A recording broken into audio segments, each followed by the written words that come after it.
I don't want to yell, but why are you so loud? Stacy Charleglio, Westie trainer.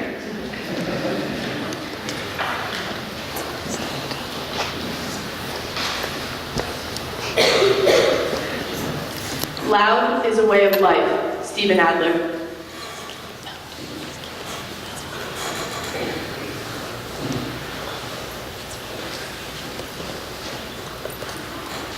I don't really care what people think. I just do my own thing. I like being loud and letting people know I'm there. James Brown.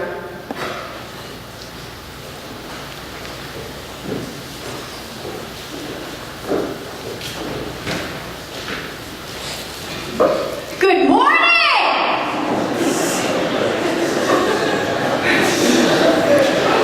My name is Kendall Brown. I'm a sixth form boarder from Greenwich, Connecticut. I am very loud. On a rainy revisit day, about 2 weeks ago, I walked into my photography class, stressing because my chapel talk consisted of good morning at the page and the rest of the page blank. Naturally, I loudly mentioned my crisis to my class, and in the midst of my breakdown, Max Torres turns to me and said, "Just talk about how you're extremely loud." It turns out his idea was pretty good, so here I am speaking in front of you today about my issues with volume control. Many people have asked me if I have a mute button or a dial that controls my volume, and I smile politely at them and say, "Nope, I'm just really loud." My friends think I talk with such volume because my ears are really small. Therefore, my hearing is limited, which, might I add, is not the case. No one really knows. I certainly don't. But I do know one thing. No matter how loud you are, people will accept you no matter what, especially here at Westminster. Personally, I am surprised Mrs. Erneberry and Mr. Marco haven't invested in a pair of earbuds by now, because in the dorm, I have absolutely no control over my volume. Gunt House is unique in the fact that every hallway, stairwell, and room all echo, which makes for perfect acoustics to amplify my loud voice. During my sophomore year, I was reprimanded constantly for being too loud. I had spontaneous bursts of energy at 10:30 p.m., the time I was supposed to be in bed. I would stay in seniors' rooms and hide in the closet from Mr. Marco so that I wouldn't get in trouble for making too much noise again. Even Mr. Barry could hear me loud and clear from his apartment when I was on the other side of the dorm. But on the rare occasion that I am quiet, I know they secretly love me, hopefully. Chapel is one of the only places on campus where my so-called mute button works. I have tried hard to consistently be quiet during chapel talks out of respect. But of course, I somehow managed to disrupt an entire service with my loudness. In the spring of my sophomore year, I got sick due to a rainy and cold lacrosse game that had occurred earlier in the week, which turned into a nasty cough. During one of the most powerful chapel talks of the year, given by a woman talking about her struggles with race during high school and college, I had a full-on coughing fit. This wasn't your average coughing fit. I was hacking and wheezing for a full 5 minutes while my friends around me tried to control their laughter. If it were any other person, they would have quietly and politely excused themselves to get some water, but not me. I sat there, getting louder and louder with each cough, until Mrs. Keogh finally turned around and looked at me absolutely horrified by my performance. She couldn't help but laugh as I was red in the face, and finally she said, and I quote, "Are you kidding me?" So I sat in the pews, coughing into my shirt, hoping it would stop so I could listen and try not to die from embarrassment. Unfortunately, this was not the last time I would get in trouble for being too loud. My AP Spanish class last year, taught by the one and only Senora Carlisle, consisted of mostly very advanced seniors.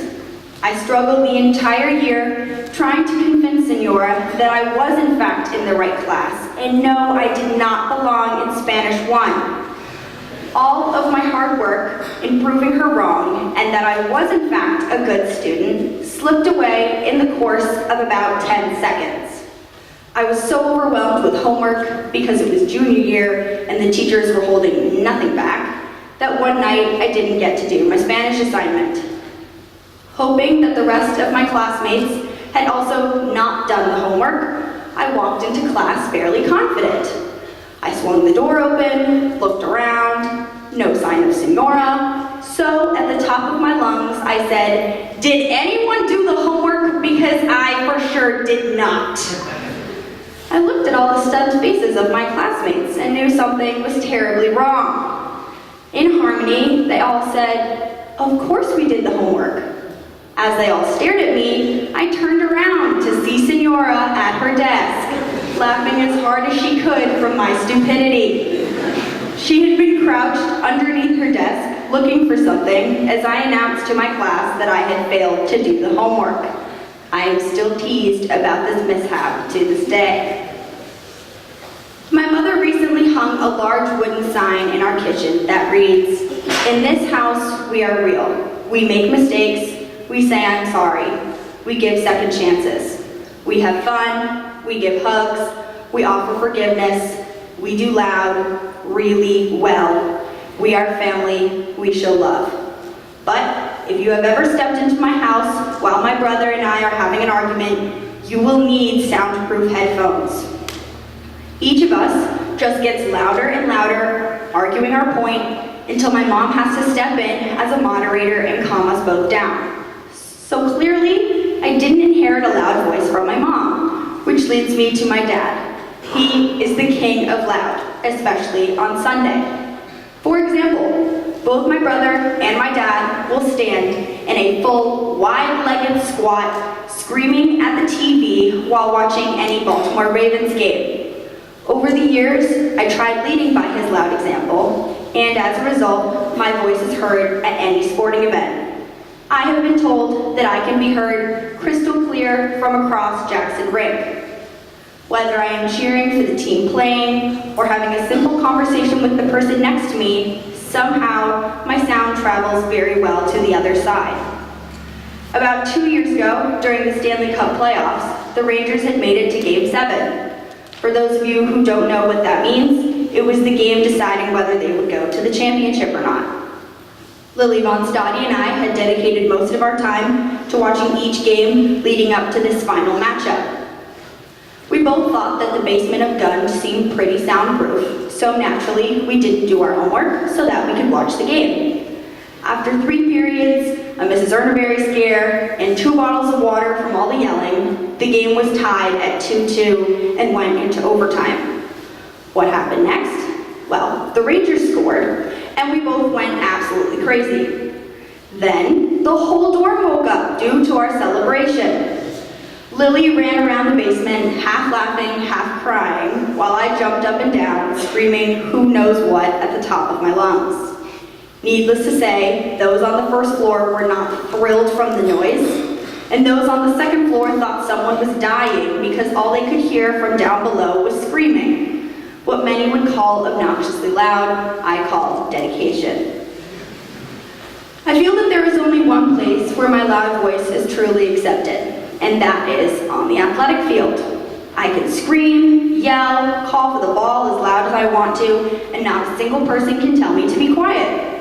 After all, sports are all about communication, so I would be doing my team a great disservice if I were quiet. On Cinco de Mayo of last year, my voice went from cheering my teammates on in practice to hyperventilating and a lot of crying. You're probably thinking I suffered some career-ending injury, such as an ACL tear, but I'm happy to inform you that was not the case.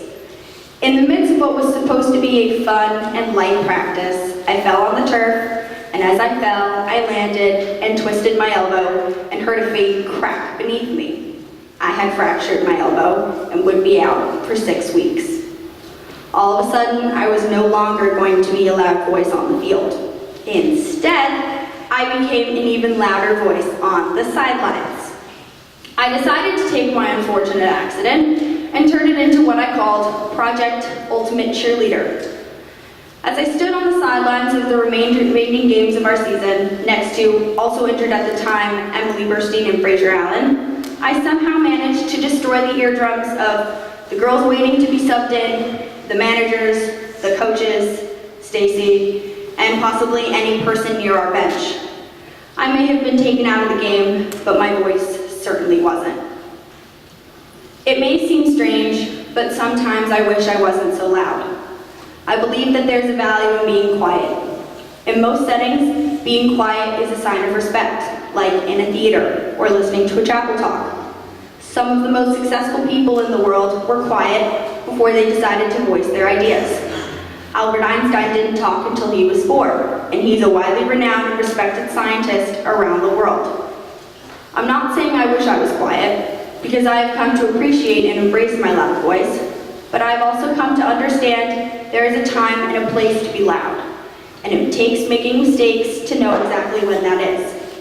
Next year, I will be in a new place with different people, approximately 31 minutes away from Williams Hill. It's hard to imagine having to make new friends, bond with new teammates, and figure my way around a campus I don't know very well. Having learned it's often better to be quiet first, it may take me a few weeks to feel comfortably loud, as I do here at Westminster. I have realized over my last couple months at Westy, as I am still getting in trouble for being too loud, that, as Tigris says, there is no other place with people who care and want you to succeed like this school, where teachers have to buy earbuds just to survive living in a dorm with you, or will openly laugh in your face as you try and tell her that you did do the homework and you were just kidding to see if anyone would get the joke. Whether you are loud, quiet, super messy, or have OCD, the people here will accept you for who you are. Hiding your true personality is not an option on this campus. For me, it took less than 2 days to let the girls and faculty of Guns know I was a very loud person. No one told me I couldn't be loud, except for Mrs. Ernerberry when it was past 11 o'clock at night, but besides that, I felt welcomed and free to be myself the minute I drove up on the hill. If there's one thought I want you to leave this chapel with, is don't be afraid to be who you are. Being loud has allowed me to meet many new people on this campus, and hopefully will get me through the next 4 years of college and beyond. Trust the process. Be loud and be proud. Thank you.